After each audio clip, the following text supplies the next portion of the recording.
Hey everybody, this is Robert Budd, and you are listening to The Robert Budd Show. First of all, I want to thank you very much for tuning in. If you are a new listener, thank you so much. Welcome to the show.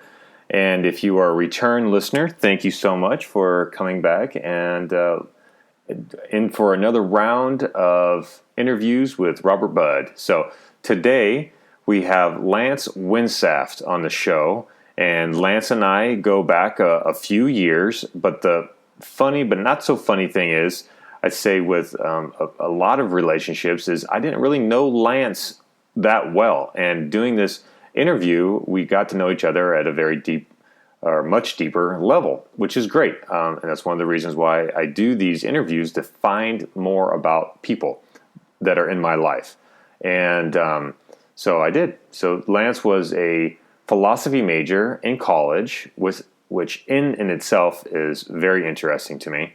And we talk a lot about that on the show. He was also a tour guide and an ecology guide in San Diego, in actually La Jolla, California. And we go over a couple things about what it took for Lance to keep people safe and while he was on the job. So what else did Lance do? He's just an interesting cat. He's got these tattoos on himself, like daily reminders, and really interesting figures. He's got a beetle on his chest. I was like, what the heck is that all about? I didn't actually say that, but I asked him what's up with the beetle. And so he gets into that. And Lance is just a cool guy. He's uber smart. I can say uber. I don't know where that word just came from, but he is unbelievably smart and a funny guy. I was going to say character. He's a character. Lance, you're a character. So anyways, without further ado, here is Lance Winsaft. Very cool. So the first part I always do is just a sound check. Yep. My sound check is, what'd you have for breakfast this morning? I had a coffee and a almond flour cranberry muffin. Is there any particular reason why you have almond flour and not? It's I didn't even know it was. I thought it was a bran muffin actually, and I said I want one of those bran muffins, and he said it's not bran, and I said okay, fine, I still want it. And he goes, it's actually almond flour, and I was like, oh, that's cool. Almond flour I think has better glycemic index than regular flour. Are you worried about your glycemic index? No, actually in the morning I am. Yeah. Does it make you tired? Yeah, if I get too high of an insulin spike in the morning, then it screws my blood sugar levels all day long. Yeah, kind of sensitive blood sugar levels. Yeah. I've noticed that with myself eating higher fat, like really high fat stuff in the morning. Yeah. It has me really have higher energy all throughout the day, where before, bodybuilders, just oatmeal and egg whites kind of stuff. No, I'm the same way. Yeah. Or something that's just, even if it's like that, something that's more slower to digest. Yeah. Not like a handful of dried dates and something like that. No, can't do that. That'll F me up. Or even oatmeal's no good. I can't do oatmeal. Oatmeal is gnarly. If I do oatmeal in the morning, it ruins my day. I just want to fall asleep. Yeah. No, like I get jittery and like cold sweats, like low blood, like I get like hypoglycemic. Yeah, I get such a huge insulin spike, it dumps all the sugar out of my blood, and I'm just like, I'll be that all day, no matter what else I eat. I'll be jittery, cold sweats, like low energy. It's bad. Yeah. Getting some blood work done about that. Yeah, that'd be good. Well, welcome, Lance. Thanks for being on the show. Thanks. Learned so much about me already. Yeah, I know. Even my medical problems. I love the sound check, because you learn so much about people just in the sound check. I've had some episodes where the sound check is like half the thing. Half the episode. I was like, all right, that's cool. All right. So we're in Del Mar and at the Powerhouse Park. And so if you hear a train or a dog or something going by, we're out in nature right now. So it's beautiful. Nice little foggy morning. Yeah, it's cool. So we before we pushed record, I already learned a ton of stuff about you. And what's a burning question is, how do you pick your tattoos? And how do you pick your tattoo artists? Oh man, that's so much to say about all that. I've had the same shop do all my tattoos except one, and the one that I didn't do at that shop which is Avalon 2 in Normal Heights, is the least good one. So, and I shouldn't have ventured out. I don't know. I was just like, I'm going to try this other guy, and did not work out. I need to get that one touched up. But so all my tattoos have a lot of kind of multiple layered meaning in all of them. They're all tattoos that really mean something to me and are a reminder to me of either something that's important to me or something that I have a strong belief about, or something that I feel is like important for people. And then what's interesting is one of the tattoos is in Latin on my chest that says "Deny what you believe." So that's also a reminder that everything I have tattooed on me is nonsense, and that everything I think and believe in is nonsense. So, I'm kind of like that. I'm like a not contradictory, but kind of paradoxical in a lot of ways. And I even like to kind of think of myself that way. So all my tattoos have very different kinds of meanings, and I'd like to stick with the shop that I went to because they do good work, and I think I'll always go back there from now on. Yeah.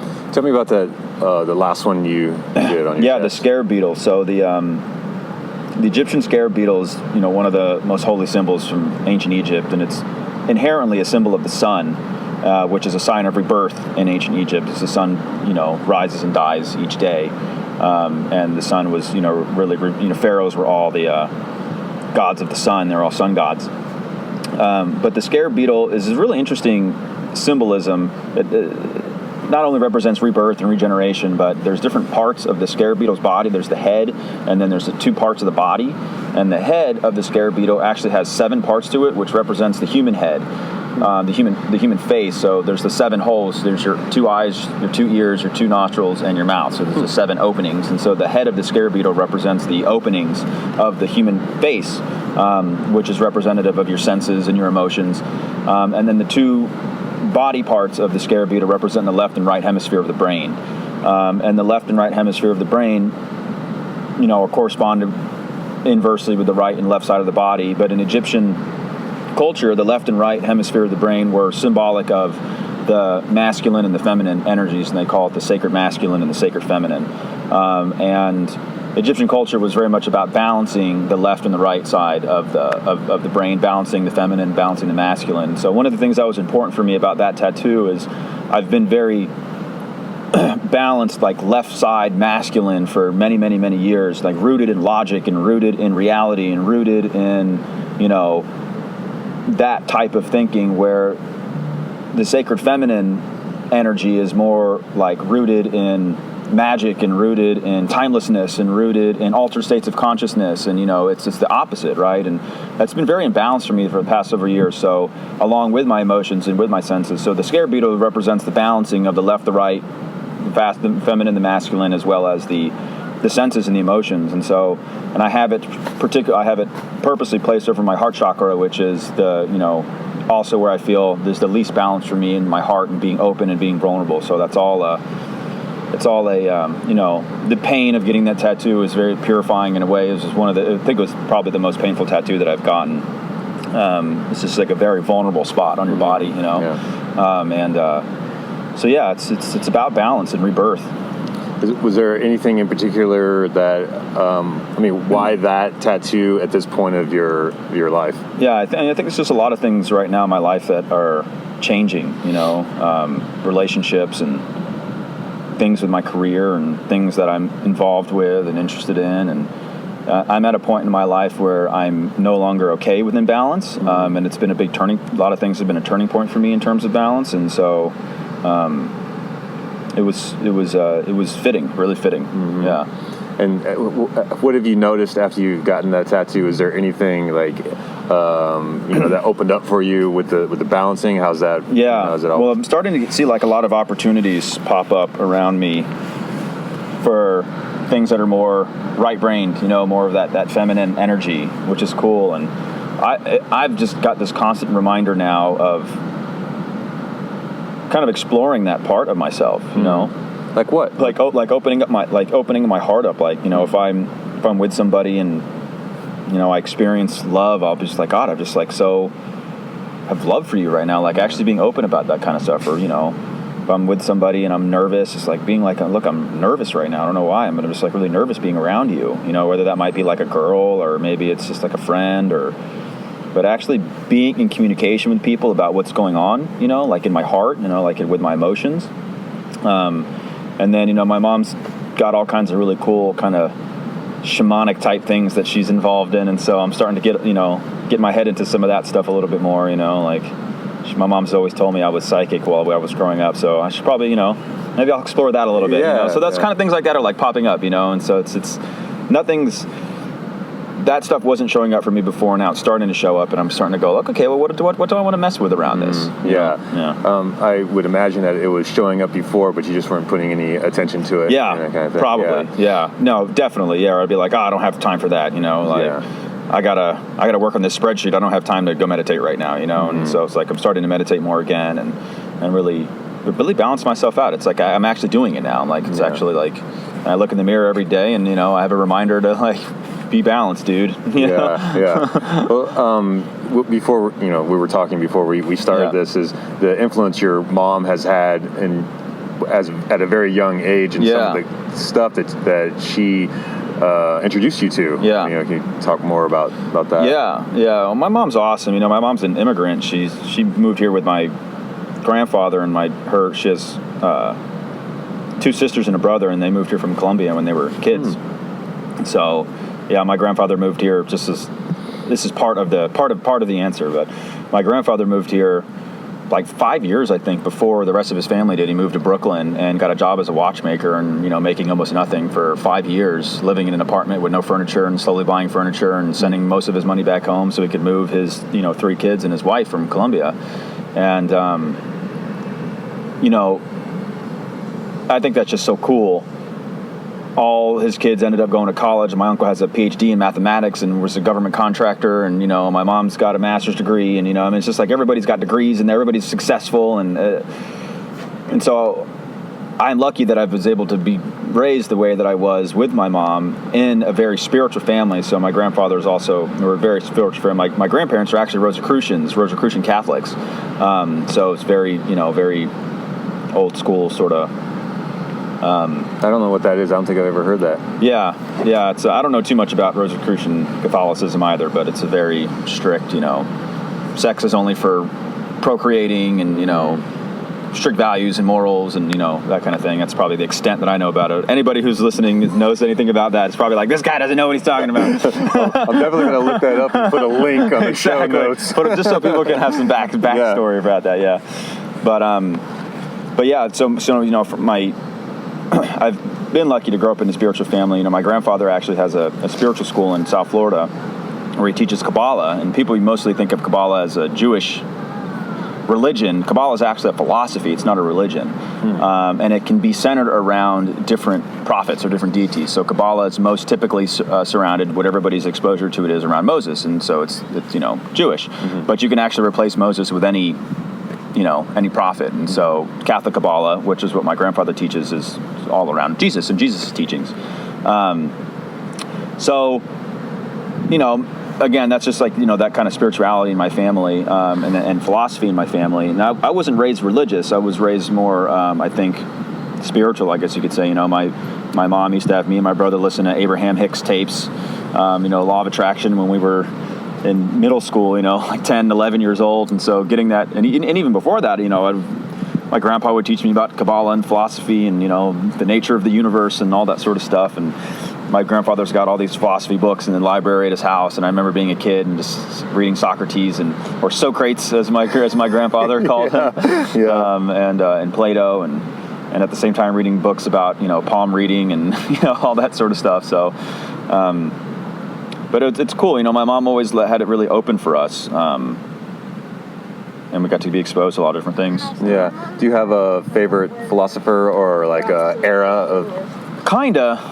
I do love ancient Greek philosophy, but I don't think it's my favorite. I like Aristotle a lot, and Aristotle's just funny to read because you read Aristotle and you're like, God, we've made no progress. Really, you read Aristotle and you're like, was this written today? Because they're talking about the same stuff that we're having problems with today. Yeah. It's like, oh man, we've made progress technologically, and we've made progress, with our technology and with our infrastructure and whatnot, but in terms of dealing with humanity's problems, it's all the same.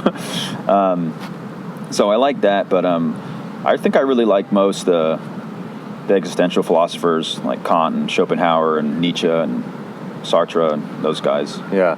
Well, somebody's listening to this, they're like, how the hell does Lance know that you were a philosophy major? Oh, right, Yeah. exactly. I should probably add that. Yes, I did study philosophy in college. And I would say, I would never have thought to study philosophy in college because I didn't grow up around that, but I'm guessing that was a huge influence. What had you like, I'm going to go and study philosophy in college, and what were you thinking, okay, I'm going to use it for yada yada when I get out? Like, what was is there a plan there? Well, yeah, it's interesting. I always was interested in philosophy, given everything that I just said. But I wasn't. I had like 5 majors when I first went, and I think a lot of people do that kind of thing. And I was a physics major for a little bit, and I was a biology major, and then I was pre-med for a little bit. And I had a really great professor, because I took a couple of philosophy classes, and I had this really great professor who was like, look, don't ever decide on your major. Don't decide anything too soon. Go out and take a bunch of different classes about a whole bunch of different things and see what you're good at. See what you like. Don't just see what you like, and also see what you're good at. Sometimes, people often pick what they do because they're good at it or they like it, but it's like there's a difference. There can be a difference there. A lot of things where we like things that we're not good at, and we're good at things that we don't like. Mm-hmm. But he really just, I don't know, that really stuck with me in that class. His name was Joseph Binter, and he was just this really odd dude, but he had really good advice. And where at? What school? This was at Mesa College. I did a year and a half at Mesa College before I transferred to UCSD. So yeah, I just tried a bunch of different things out, and I was really good at philosophy, and I really liked it. And so I said, and I kind of made a decision at some point that I'm going to study in school something that's going to be enriching and enlivening for me, and something that I like, and something that's going to like feed my soul, not something that I can use to get a job later. And maybe I'll use to get a job later, or I don't know, I'll study something else, I'll get some other degree, but I wasn't going to go to school for some means to some end that was going to be terrible. The end for me had to be like my own enrichment, so that's why it ended up being philosophy. No, that's pretty cool. Yeah. You don't hear a lot of people doing that. Usually, like go to school because I want to be at means at the end I'm going to be a lawyer, I'm going to be a doctor, I'm going to be in business. Exactly. Dad, told me to do this way or whatever. I studied business to start out with and hated it. And it's funny that I'm in business for myself now. And and then I was a nutrition major, and then I hated the teachers because they're all fat. And I was like, this doesn't jive. And then I got into fire science because I was like, I want to be a hero. So I kind of wrapped it all into one. Now I'm really impactful in people's lives, and do nutrition and business, and so it all kind of worked out. But, that's awesome. You never know how it's all going to meld together, right? Yeah. Who knows? Just throw it up against the wall, and maybe I talk to a lot of kids that I have to go to school, but I don't know what I want to go to school for. It's like, why do you have to go to school? Find it, somewhere else. Totally, yeah. Yeah, and it was interesting, when I graduated, I was like, God, what am I going to do with my life, It's like I have this philosophy degree, which is pretty useless from a practical perspective. I can talk about a lot of things. That's fun, but and I was really close to going into a PhD program. I was going to become a professor. And I'm really glad I didn't do that, because one of the things I discovered for myself around that time too was how much I hid behind books and hid behind talking, and I wasn't in action in a lot of things in my life, and I had a lot of opinions about how to change things in the world or make a difference in different communities, and I wasn't doing any of that. I was just talking about it. And if I would have become a philosophy professor, I would have just been talking about stuff for the rest of my life. And now being an entrepreneur and someone who's tied in with the community and someone who's tied in with making a difference, my life is not about hiding anymore. And so that was like a big turning point for me, was not hiding behind books and talking a lot. Yeah. Well, you spoke about community. What's the project you're doing now? Talk a little bit about So that. we've got a new project that's in its kind of pilot phase right now. We're doing like some soft launches around San Diego. It's called Create Collective. And Create Collective is it's really a community that we're building. It's a community of communities and people. Create Collective's goal or commitment is to bring together local businesses, local artists, local musicians, to bring those groups and communities together and empower and engender those groups and communities, expose them to each other, etc. And we're really solving this problem of there's a problem of underrepresented local businesses, local artists, local musicians. And, when I say local artists, I mean like poets, and not just musicians, right, but like poets and literally artists, painters, drawers. It could be, there's some belly dancers that we're working with, starting to get connected with. There's like burlesque dancers that we're starting to work with, the salsa dancers. Like there's so much art that's out there in the world that is really underrepresented. Especially at the local level, right? At the local level. And so, we're really creating a platform and a community for those communities to be exposed and, loved and expressed. Yeah. And what's, you say it's pilot, so what's happening? Yeah, so the way we're doing this is we're doing digital videos, so and digital story through digital videos and internet marketing and digital marketing. So imagine, one of the first pilot videos that we shot was at the Rose Wine Pub in South Park. And so we had my business partner, Ezekiel Morphus, who's a singer-songwriter. So he went in and he did a short interview with the owner, and they talked about the bar and how it got started. And then he did a live performance there. And then we edited this really nice, professionally done edited video that is a live performance, has the interview, and showcases the establishment, right? So it's very much like a marketing piece for the company. But studies have shown that people are way more likely to watch a video like that if it's music that they like, because they'll come back for the music rather than coming back. People watch a little infomercial for a video or a little commercial for a business, and okay, that was cool. Maybe I'll watch it a second time, but why am I going to be drawn back to that again, right? Versus being drawn back to it and because of the music. And so we're doing digital videos like that for companies, which we're getting a lot of really cool response for. Breweries, wine pubs, even apparel companies, wineries. We're starting to partner with a lot, kind of those creative kind of local businesses, but it could be anything. And then we're doing live events. So we did a pilot event a couple weeks ago with Thorn Street Brewery in South Park, or North Park actually. And we did a musician and beer pairing event. That's cool. Yeah. So we had 4 musicians and 4 different beers, right? And it was just really well done and really paired together. The first musician was paired with a beer and a light ale that was called Foreplay. So we did that, which was a super successful event, and we did very little marketing around it because we were just, and we had almost 100 people show up. We packed out their little back room there, which was really cool, and the music was amazing, and the beer was all amazing, and everything was amazing. So we're doing a lot of different events like that as well too. We've got some cool ideas that we're coming up with, and so then the companies can do a combo too of the videos and the events. The digital videos are a really good way to promote an event and drive traffic to the event, because we'll do digital marketing and social campaigns around the videos as well too. We have a social media expert that works for us.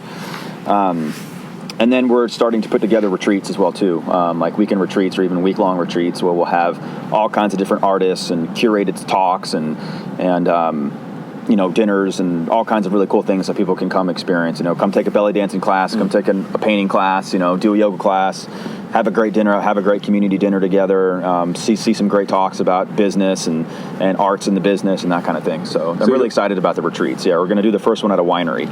You don't necessarily have to be an artist to go to the retreat, but the artists are going to be who are there are going to be doing the presentations. And not just artists, but business owners too, because Create Collective is not just about art, but it's about bringing art together with local businesses and business. So your business doesn't have to be an artistic driven type business at all, and it could be, but we're about bringing all those communities together.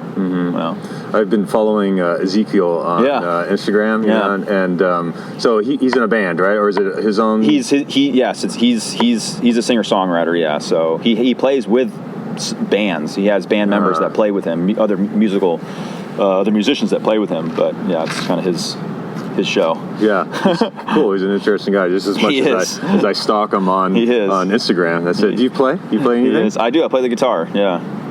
Along with them, or no? Sometimes are we expected to see you at some of these? Hey, you never know, right? I don't think I'm not the caliber. I'm an amateur guitar player, but hey, you never know, right? Yeah, I've been taking singing lessons. Nice. Yeah, nice. I've always loved to sing, but I'm one of those ones I gotta know. I gotta get learned, taught. Totally. Like, me too, man. I spent so many years wakeboarding without actually getting taught, and when I got lessons, and he's like, "No, you're doing it all wrong. It's gonna." not wrong, but you can only get so far. Yeah, And I'm like, well, I know there's a way, because I know when I sing and I was like, oh, my voice hurts, so I must be doing it wrong, right? So now I'm taking That's awesome. singing lessons. I've wanted to take singing lessons for a while. You should let me know who you're doing it with. I'm very interested in that. Maury Williams. I'll put a link on Maury there too. Williams. Yeah. And another thing, what I really want to do is I want to go to karaoke and crush it. Yes. Nice. Like Eye of the Tiger style. Yeah, Mr. Competitive over here. Got to be the best karaoke. Well, hey, good karaoke can be defined in different ways, I think, So I think really bad karaoke is sometimes the best karaoke, right? Maury's like, you got to do open mic. It's not necessarily karaoke, because there's actually artists there who, are there to practice and stuff like that. Yeah, that's something we'd love to integrate into Create Collective. Here comes the train. Yep.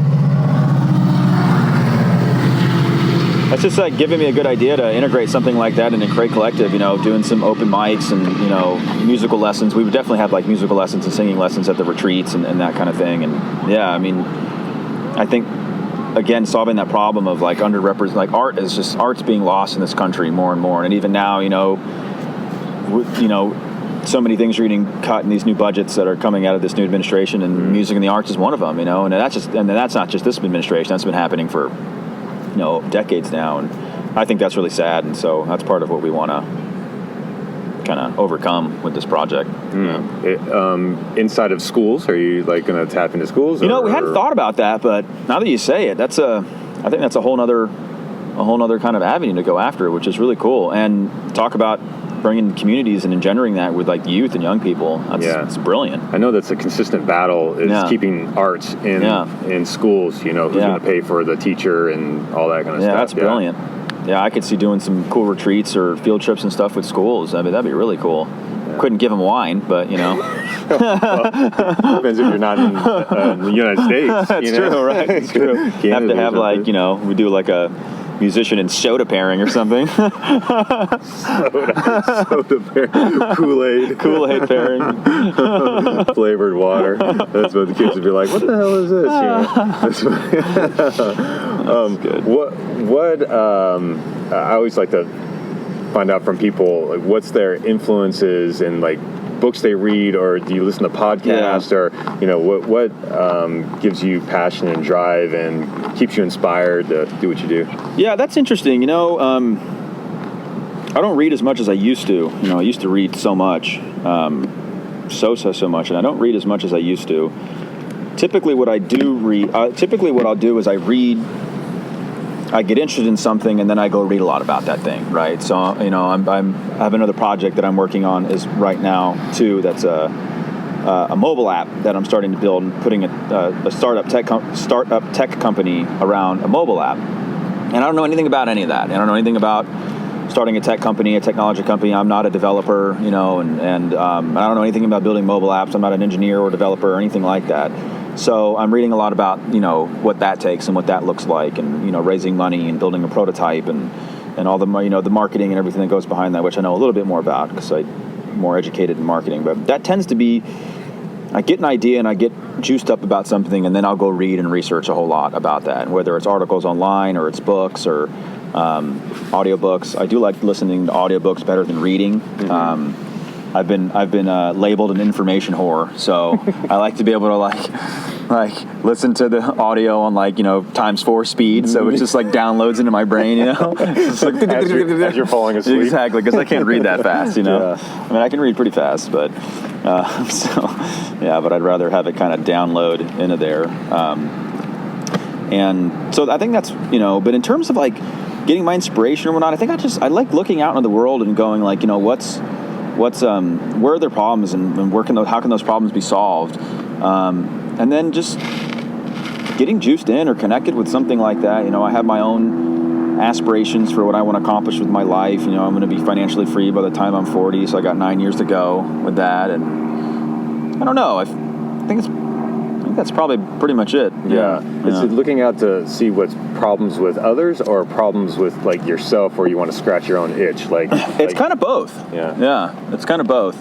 I think if it's a problem with me and I want to scratch my own itch, then I got to always ask myself the question, like, all right, well, is that a problem for other people too? Yeah. But who cares? I mean, Steve Jobs, man, he sees a problem. He's like, okay, they don't know that they have a problem until I show them they have a problem. That's true. That's true. Yeah. So. I got really into Steve Jobs and finding out because I was Apple, like, no way, Apple, I'm not doing Apple, I'm not going over to the dark side. And I started reading more about him and watching the movies and reading, about his books and stuff like that, or the books written about him. Like, he's badass in kind of an asshole kind of way, but I can appreciate that. You know, like we were talking about being an asshole, right? But not being an asshole, just being an asshole, for the sake of it. But because you have principles and you have a hard line and what you're passionate about and stuff like that. Before we push record, you're like, if you don't mind me saying this, it's like I'm more of an asshole now, but like asshole, like saying what's on your mind and not because you haven't been before. You hadn't been.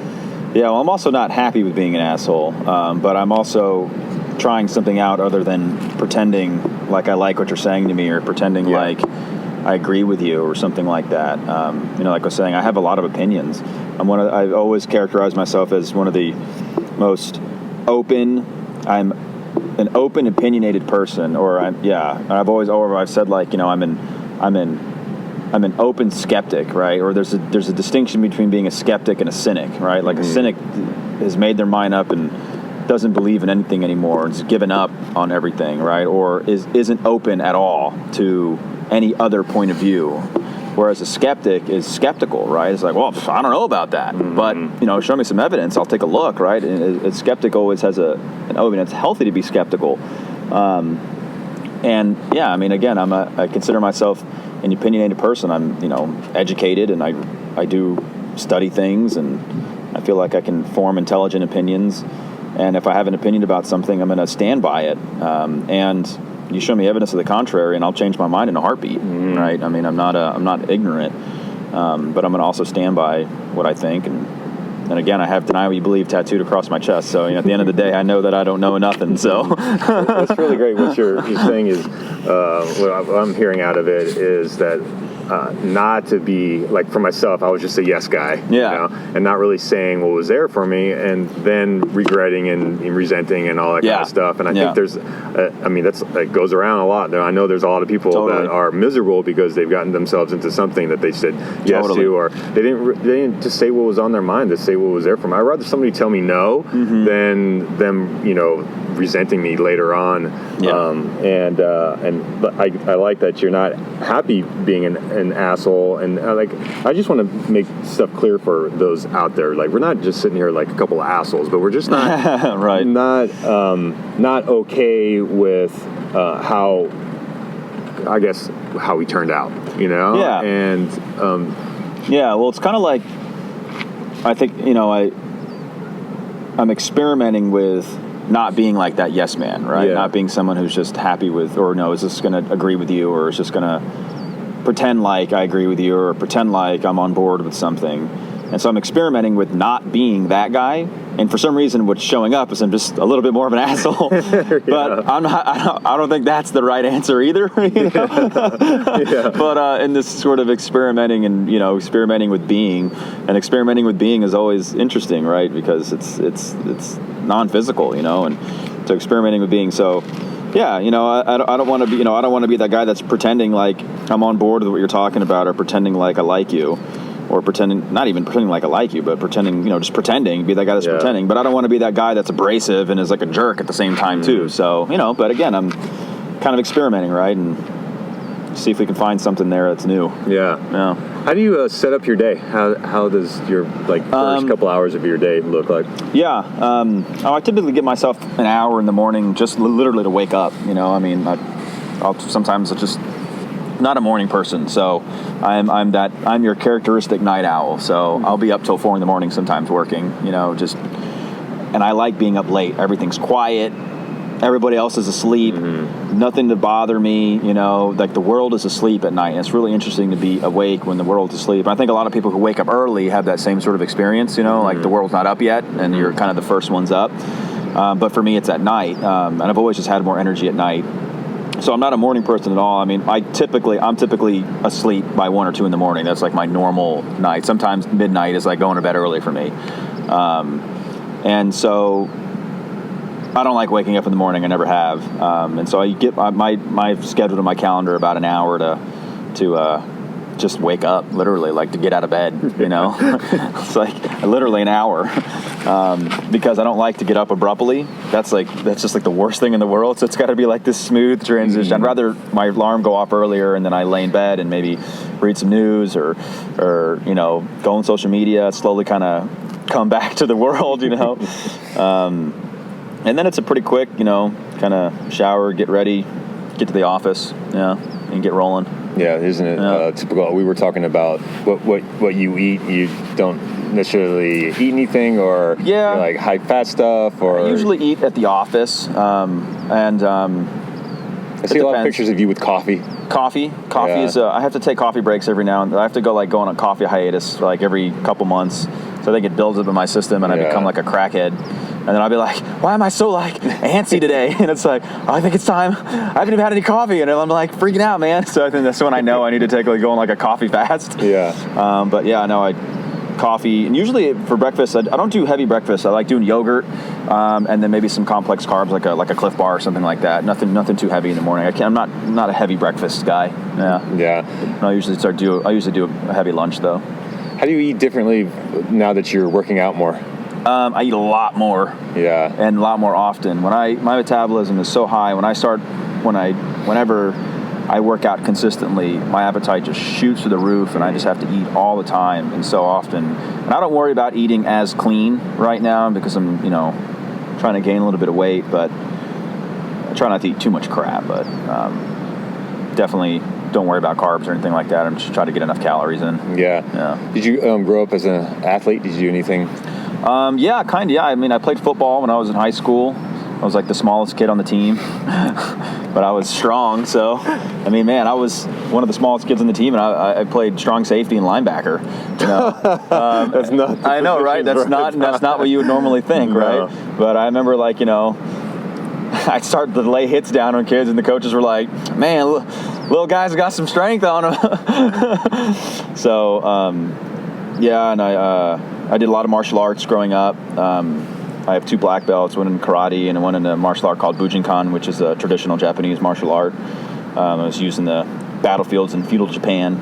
Very much more of a self-defense, kind of violent martial art. And a lot of martial arts. How'd you get interested in that in particular? And where were you? Were you in Atlanta then? No, my parents put me in karate when I was a kid. When I was like 7 or 8 years old, when I lived in New York. I guess they felt like that was a good idea.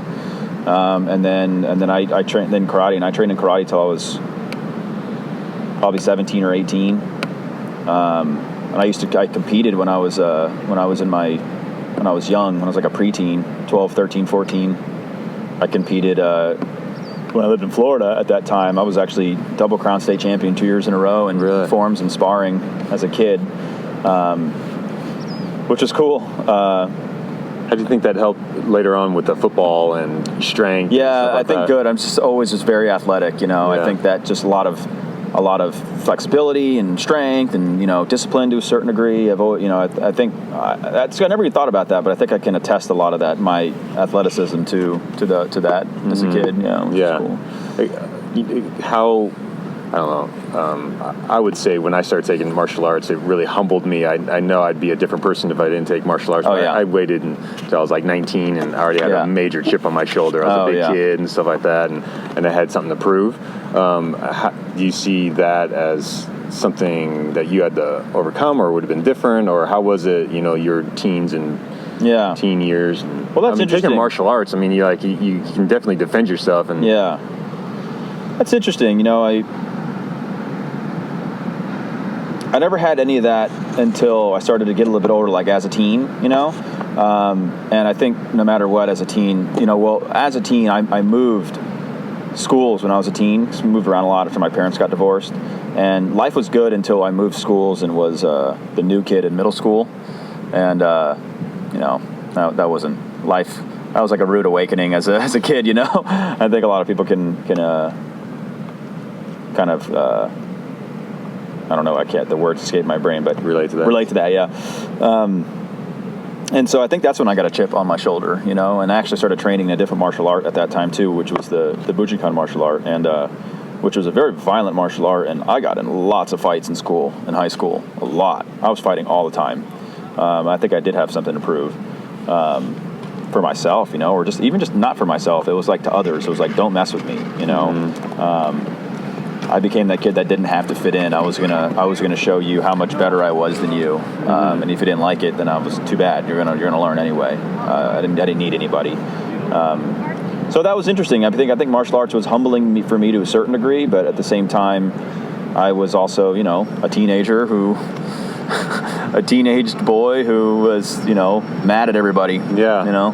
I think that since we don't have like wars and tribal stuff to right. go to as young men, that we need to express it in a certain way. Hence the gangs and for all sure. that kind of stuff. We're descendants of the men who survived war, and like what you pointed to. We are the descendants of those genes. The men who made it through. The majority of us, I think. Again, there's probably some scientific evidence to back that, and there's probably scientific evidence to the contrary. But yeah, I completely agree with you.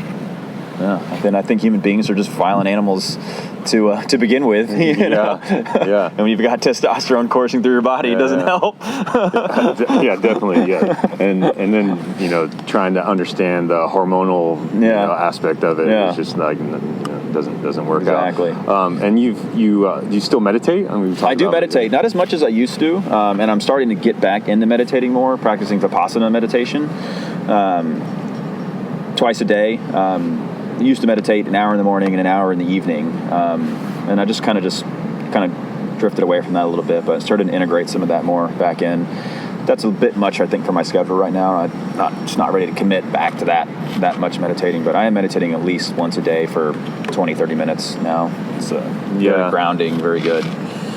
But if there's one or two major things that influenced your life that others can take from, like take up, or whether it's martial arts or sports or a book or philosophy or something like that, what would it be? And I'm going to kind of split up into age groups. Is in particular young men in their early 20s, and then entrepreneurs later on in life. Yeah.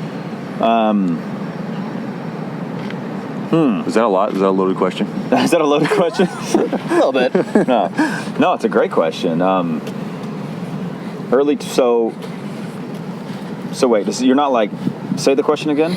So if there's something, young man in his early 20s that you would say, go and do this, go read this, go experience this, that would set him up either for life or entrepreneurship in that area of life or that age. And then if you're talking to somebody later on, like in their early 30s or an entrepreneur, like go do this that you've experienced.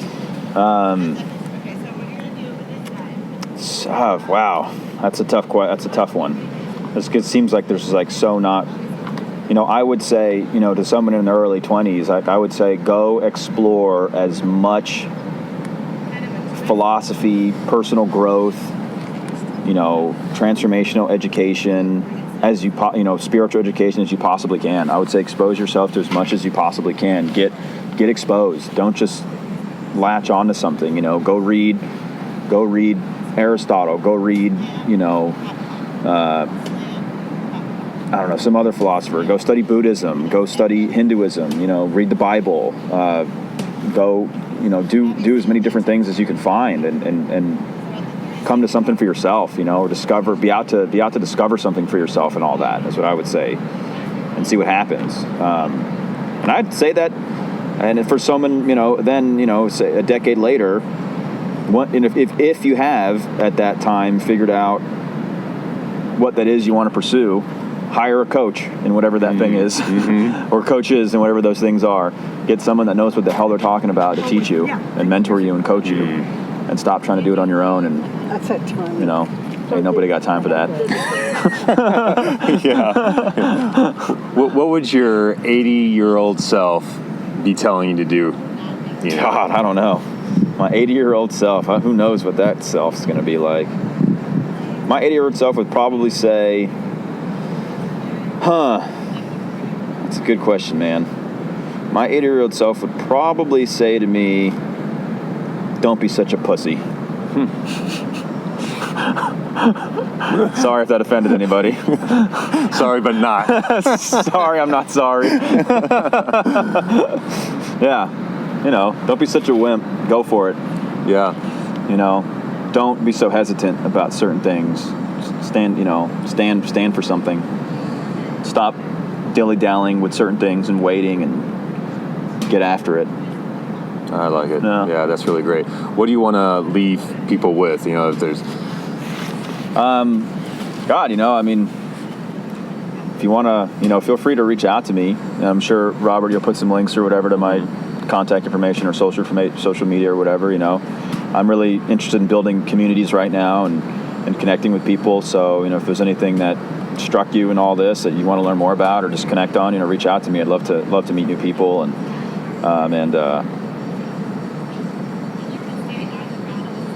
yeah, I don't know, I hate to be like preachy in any kind of way or like on a soapbox or any kind of way, but I think there's a lot of cool things that we touched upon here. And what I'm left with that, and this is great, Robert, I want to thank you, Robert, because it's amazing what you can discover for yourself when you start talking, right? Or when you're speaking with someone else and what you discover for yourself and that person's listening as like a platform. Life's short, and we don't have time to pretend. We don't have time to pretend. When we do, but life's short, and it's a shame, or it's like a waste of life to spend your life pretending, or to spend your life doing something that you're not passionate about, or spend your life doing something that you're not in love with. And so, that's what I'm left with, and that's what I would want to leave people with. Is like, if there's something in your life that you've been holding off on doing or something, like, stop. Don't do that. Don't hold off on things. Don't wait on things. If there's something in your life that doesn't work and you've been tolerating and putting up with it, cut that shit out. Just don't tolerate that kind of stuff. So that's what I'm left with, and that's what I'd want to leave people with. Awesome. Yeah. Thanks so much. Yeah. I really want to thank you for being on the show, and I will have all of Lance, how to get a hold of him, socials, and all that kind of good stuff. Yeah, you can see all my selfies I post on Instagram. It's great. Yeah, I've been following you. I've been stalking you. Cool. All right, thanks, my friend. All right. Just a couple more things before you go. If you like the show, please go on iTunes and rate it. Even if you didn't like it, you can go on iTunes and rate it. That would be great. If you have any questions or comments or ideas for the show, even ideas for a guest, please go on to robertbudd.net, and you can drop your email in where it says the newsletter, and there's also a comment area on there, contact Robert, and you can put in anything you want. If you have questions, comments, I want to get a hold of this person and I can't get a hold of them, just drop in a note there and I'll get right back to you. And also, all the stuff that I could possibly link to on this show, it's in the show notes under robertbudd.net/podcasts. Also, one last thing, if you would like to get a very short email from me, it's a newsletter about all the kind of quirky stuff that I'm digging up in my life, the latest music that I'm listening to, things that are inspiring me, things that I'm eating, I'm dabbling with in my diet, people I'm talking to, books I've read, whatever it might be. And it's very short and it's informative. And if you'd like to get the very next one, go to my website, robertbudd.net, and drop your email in where it says newsletter, and you'll get the very first one.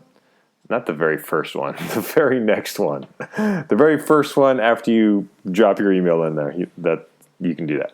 All right, well, and that being said, thank you so much for listening, and until next time, go out and enjoy some sunshine, and take care. Bye-bye.